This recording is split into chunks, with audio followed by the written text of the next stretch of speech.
to think positively.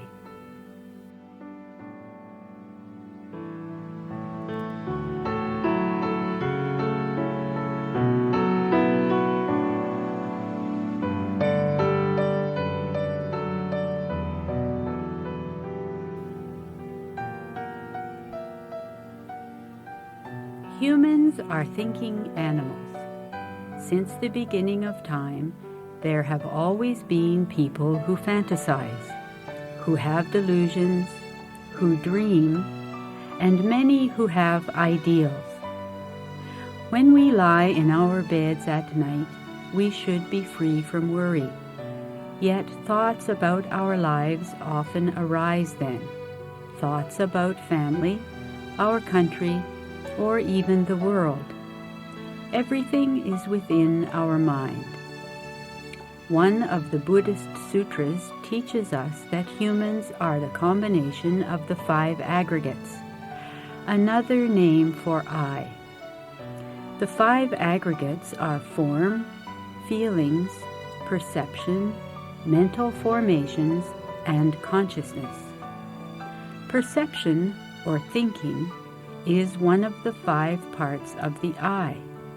Form and consciousness are our body and mind respectively.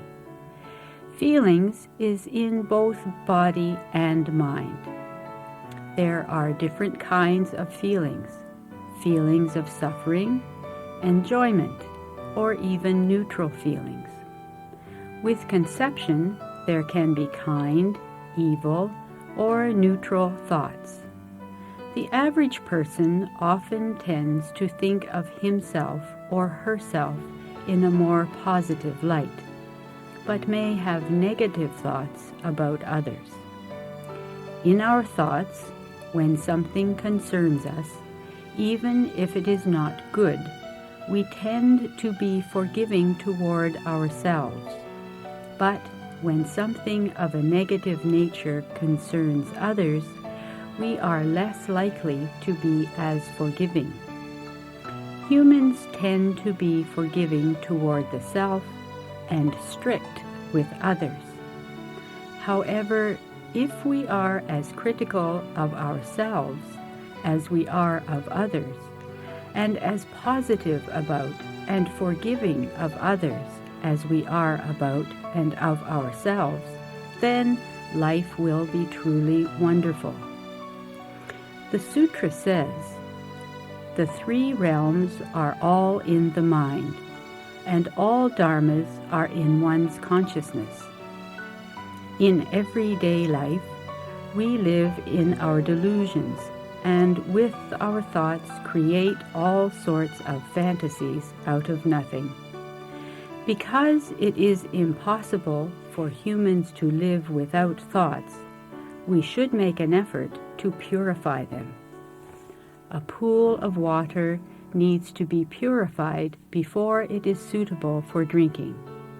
And when the stream of thinking is purified, it benefits both the self and others.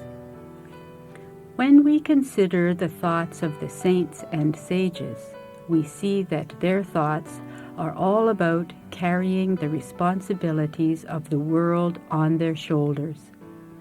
But when we consider the thoughts of those who are evil, we see that their thoughts are all about how to take advantage of others. In this world, there are so many people who wish to accommodate and help others. They sacrifice themselves for the good of humankind. However, there are many others who scheme and plot with the intention of making trouble for others. A thought, then, could be heaven or it could be hell. A thought could be about oneself. It could be about you, or it may be about him or her.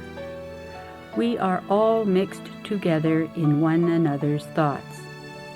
There are thoughts about Buddha land and the Pure Land, and there are thoughts of gossip about others. Sometimes there are thoughts about evil spirits or animals. If all the abstract thoughts were to be accumulated together, the entire universe would not be large enough to contain so many troubling thoughts and delusions. Since ancient times, questions about how to regard human thought have posed major problems to the world. Some believe that intellectuals should be respected. Although many great thinkers have been executed for their thoughts, even so, they advocate freedom of thought. Thinking should indeed be free, but there should be guidelines for thought. A person who is able to think right, truthfully, kindly, beautifully, and positively about everything is truly wise.